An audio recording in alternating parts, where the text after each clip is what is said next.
pozdrav moji dragi gledatelji. Moje ime je Mario, dobrodošli na YouTube kanal Aura Centra.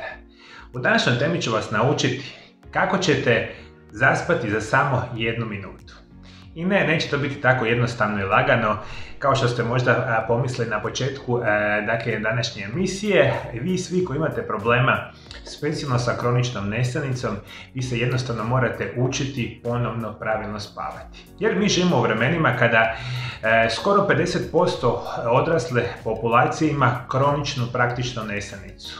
Tu i tamo koji dan u mjesecu kada loše spavate, to nije nikakav problem, međutim vi ako tjednima, mjesecima, a u najgorim situacijama kronične nesanice ljudi čak godinama ne spavaju optimalno.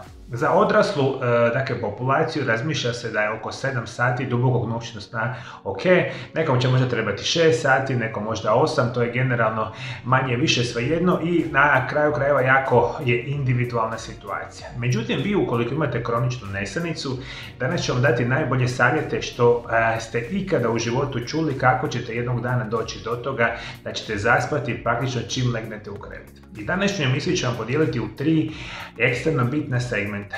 Prvo ću vam dati nevjerojatan broj savjeta kako se prirodno uči pravilno spavati na sasvim siguran i izvanredan način. U drugom dijelu emisije ću vam dati izvanredne dodatke prehrani, specijalno jedan koji ćete konzumirati prije samoga spavanja i na kraju emisije ću dati jedan savršeni napitak koji ćete mi konzumirati sat vremena prije spavanja i onda kada ovu svu perspektivu napravite onako kao što bi trebali, vjerujte mi, zaspati ćete čim legnete u sami krevet. Prvo što ćemo govoriti, vi ukoliko želite spavati, morate razmišljati da vaša spavaća soba bude u adekvatnoj temperaturi. Upravo iz te perspektive razmišljamo, vruće ali hladne sobe mogu ozbiljno utjecati na vaš san. Toplina vašeg tijela doseže vrhunac navečer, a zatim pada na najnižu razinu kada spavate.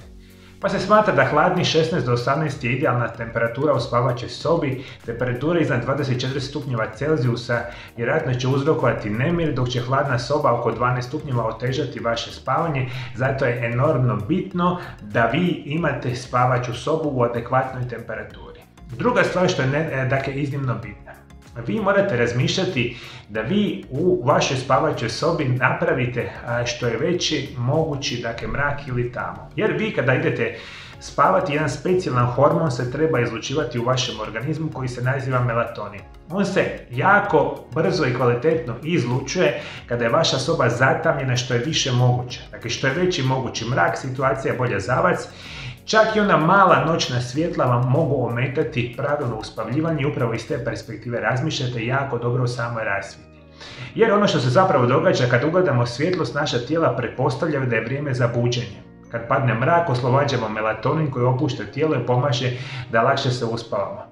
I nema ništa gore od toga što nas grubo probudi rano jutarnje sunce, pa jednostavno morate razmišljati da kada idete spavati u potpunosti, ugasite svjetla i napravite potpunosti mrak što je više moguće. Još jedna stvar je ekstremno bitna. Vaš ležaj, vaš jastuk mora biti prilagođen vama i vašim potrebama spavanja.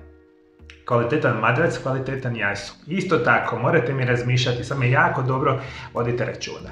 Svi vi koji gledate u monitore prije spavanja, činite si medvjeđu uslugu zašto se ne možete uspavati. Dakle, računa se minimalno sat vremena prije spavanja, ne bi trebali gledati u mobitele, televizore, internet, kompjutere i slično. Jer ovi uređaji proizvode nešto što se naziva plavo svjetlo koje nama stimulira onaj budan osjećaj i stimulira nam još što je gore puno umanjenu zapravo funkciju onoga samoga melatonina što će nas uspavati. Dakle, uređaje sat vremena prije spavanja ugasite, čitajte knjige, slušajte glazbu, što god da napravite, samo nemojte gledati u monitore koji će vas generalno držati budnima puno veći vremenski period. Ono što morate isto tako razmišljati. Što se tiče same buke, podrazumijeva se da glasni, iznenadni ili ponavljajući zvukovi mogu prekinuti vaš san. Jedan od najboljih načina za borbu protiv toga je da prigušite zvukove apsolutno izvana. Koristite čepove za uši, kvalitetnu prozore, zatvorite vrata i to će biti izvanredno dobro. Posljednji korak u stvaranju savršenog okruženja za spavanje je učiniti ga što više moguće opuštajući. Vaša spavača soba treba biti oaza mira i tišine. Neuredna ili ajmo tako reći soba koja je cijelo vrijeme u nekakvom kaosu, morate voditi računa da želite izbjeći. Dakle, spavača soba je dakle, vrijeme i mjesto za potpuno opuštanje i za ništa drugo. I vodite mi računa što je ekstremno bitno. Hrana koju konzumirate, nemojte ju konzumirati 3 sata prije spavanja. Ukoliko jedete sat vremena, pola sata, 2 sata prije spavanja, imat ćete puno teže situaciju za uspavljivanje. Specijalno ukoliko jedete lošu hranu, kao začinjenu hranu, hranu bogatu mesom, šećerima i sl. To će vas držati budnima dugi vremenski period. Ako je ikako moguće, dakle jedemo hranu 3 sata prije spavanja. Isto tako, vodite mi računa, alkohol, cigarete, pušenje, minimalno 6 sati prije spavanja ne bi trebali koristiti, jer upravo iz te perspektive vodite računa da vi kada popijete onu kavu 6 sati joj treba praktično da se iz vašeg, možda čak i više vremena da se izbaci iz vašeg organizma, jer i kava i alkohol i nikotin vas čine budnima. Ajdemo dakle, molim vas, vodite mi računa o tome. Jedan od najvažnijih savjeta što vam mogu dati za spavanje biti će, ukoliko ikako je moguće, da idete spavati u slično vrijeme svaki dan i svaki dan da se isto vrijeme budite. Jer na taj način učite vaš cirkadijski ritam nečemu što njemu onako ekstremno bitno. Dakle, vodite računa ukoliko možete u isto vrijeme ići spavati, ukoliko isto vrijeme ići buditi. Isto tako, nevjerojatno je bitno za proizvodnju vašega melatonina tijekom dubokog noćnog sna da tijekom dana vaš melatonin bude na što nižoj razini. Kao što sam malo prije napomenuo, ekstremno smanjuje razinu melatonina u vašemu tijelu svjetlost, što konkretno znači što ste više tijekom dana izloženi svjetlu, a specijalno ću vam preporučiti sunčevom svjetlu, vi ćete tijekom noći puno jednostavnije se uspavati. Dakle, uspijajte sunce, vitamin D, svjetlost tokom dana će nam pomoći da se uspavamo puno jednostavnije tijekom noći. Još par napomena. Vi svi koji volite tijekom dana spavati, nemojte spavati dulje od 30 do 45 minuta dnevno, nekakav popodnevni san, to je u nekim situacijama sasvim u redu, međutim sve preko toga će vam narušiti kvalitetu vašeg spavanja. Dakle, vodite mi računa. I još jedna napomena. Veliki broj vas itekako voli vježbati. I vi ukoliko vježbate, dakle kasnije tijekom dana, imat ćete kasnije puno gorih situacija i problema sa uspavanjem.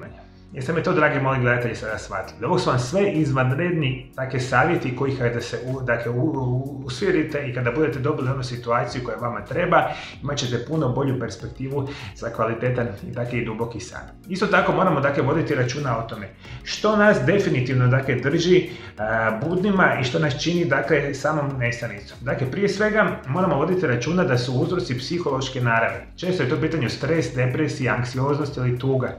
Apsolutno fizičke naravi kao što su artritisi, astme, problemi sa disanjem, dijabetes, bolesna štitnjača, problemi sa probolom, bolesti srca, bolovi u mišićima, demencija, bolesna jetra, bolesni bubrezi, bolesna pluća, sindrom nervnih nogu. Isto tako morate voditi računa. Svi vi koji konzumirate velike količine lijekova. Dakle, lijekovi puno puta imaju mogućnost da čine budnima. Ako pijete velike količine lijekova, kasnije tijekom dana imate šansu u velikom broju slučajeva da će se ta situacija naravno s vama pogoršavati.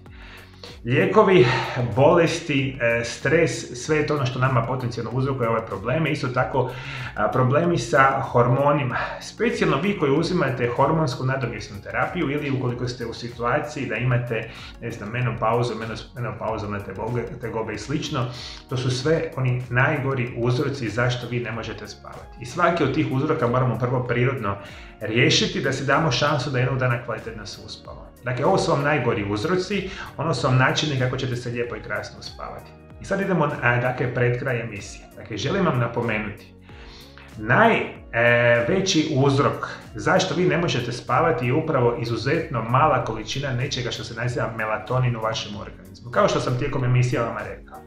Melatonin je jedan specijalan hormon kojeg izlučuje jedna mala žlijezda u našem mozgu koja se naziva epifiza. Ona nije veća od samoga graška.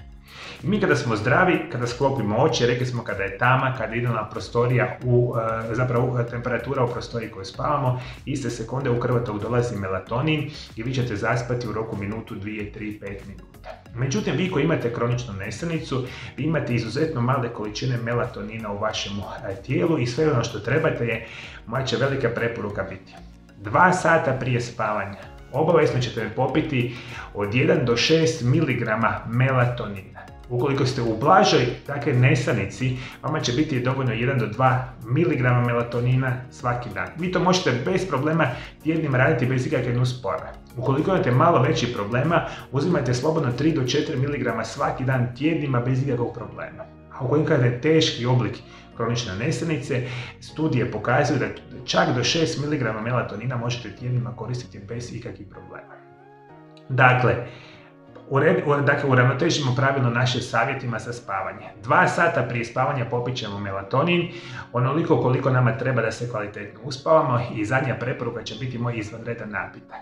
Ovaj napitak će biti taj koji će vas prirodno uspavati, koji će vas prirodno smiriti, opustiti na stres, depresiju, anksioznost i sve vaše tegobe ćemo stavljati na minimum sa onim biljkama koji to definitivno rade. Ove biljke koje ćemo preporučiti u napitku imaju mogućnost naravno opuštanja, relaksacije i što još bitnije, dubokog noćnog sna. A napitak će vam biti sljedeći. Apsolutno ćete mi u blender staviti 200 ml organskog badelnog mlijeka. Stavite u napitak 1 bananu, 20 kapi valerijane, 1 mala žličica ashwagandha praha i 1 mala žličica samoga organskog meda. Ovaj napitak ne samo da je iznimno zdrav za vaše tijelo i da će vas famozno opustiti i dati će vam šansu da se duboko utonete u san, nego je izuzetno ukusan. Badem je jedan od onih poznatih orašastih plodova koji ima nevjerojatno zdravstvene utjecaje na naš organizam. Banane su jedan od onih preporučenih vrsta voća koji želite konzumirati jer potiče proizvodnju melatonina i hormona ugode. Ashwagandha je jedna od najboljih adaptogenih biljaka u povijesti za smanjivanje stresa, depresije, anksioznosti, čak poboljšavanje funkcije štitnjače i puno toga. Možete kupiti u formi praha u dućanima zdrave hrane, a valerijana je jedna isto tako od najbolje istraženih biljaka za duboki san. Kupite ju u formi same bočice, tinktura vam je koncentrirana tekućina od valerijane, nakapate recimo 20 kapi u tekućinu i dodate jednu malu žličicu meda. Sve problendate, 1 sat prije spavanja popijete ovaj napitak. Što će se dogoditi? Vi svi koji imate manjih problema sa nesanicom, vi ćete se u roku nekoliko dana naviknuti na ovo i zaspat ćete praktično odmah kada dotaknete krevet. S druge strane, vi koji imate malo veći problema sa nesanicom, vi ćete trebati možda i više od tjedan dana, 2 tjedna da se uravnotežite, a vi koji imate možda teži oblik kronične nesanice, možda će vam trebati nekoliko tjedana. I molim vas, ispoštivajte sve one moje savjete ukoliko ih slušate jedan po jedan. Pripremite sobu, pripremite krevet, pripremite mrak u samoj prostoriji. Uzimajte adekvatne dodatke prehrane i sve one savjete uz ovaj napitak. Vjerujte mi, zaspati ćete se čim dotaknete kreveta. Svi moji dragi gledatelji, ja se toplo nadam da vam se sviđaju moji video zapisi. I ukoliko je takva situacija, bilo bi izvanredno lijepo ovdje dole ispod video zapisa da se pretplatite na moj kanal.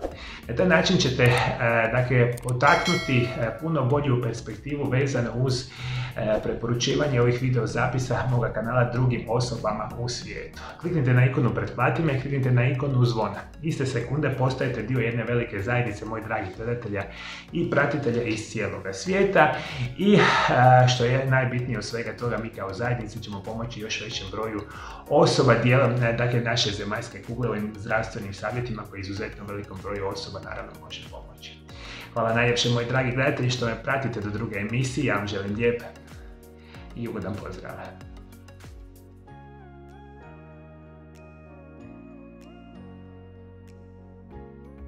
I sve u mome životu što sam ja htio napraviti je bio pomoći svima vama kako da se na najbolje prirodne načine izliječite od vaših bolesti i oboljenja. I to je nešto što ja intenzivno izučavam zadnjih nekoliko desetljeća. Specijalno zadnjih 14 godina od kad radim u ordinaciji sa mojim pacijentima iz cijeloga svijeta.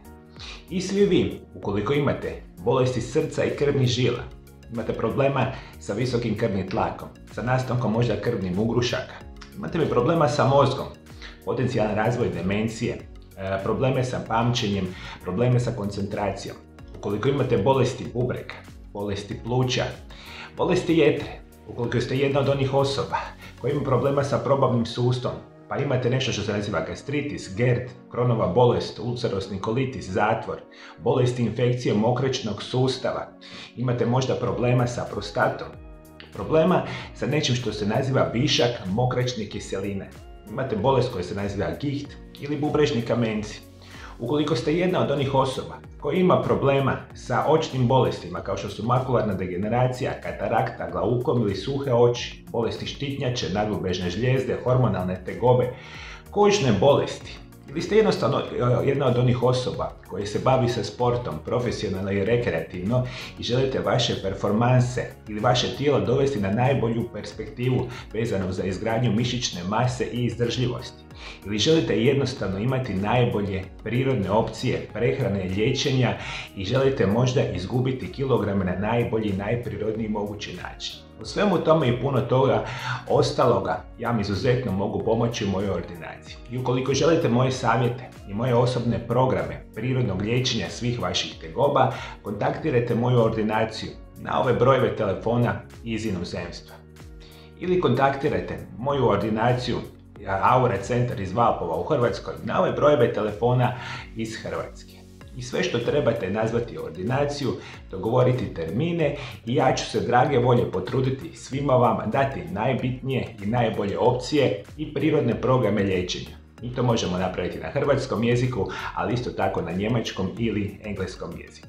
Dođite u ordinaciju i ja ću drage volje pomoći svima vama kako prirodno i sigurno izliječiti sve vaše bolesti i oboljenja.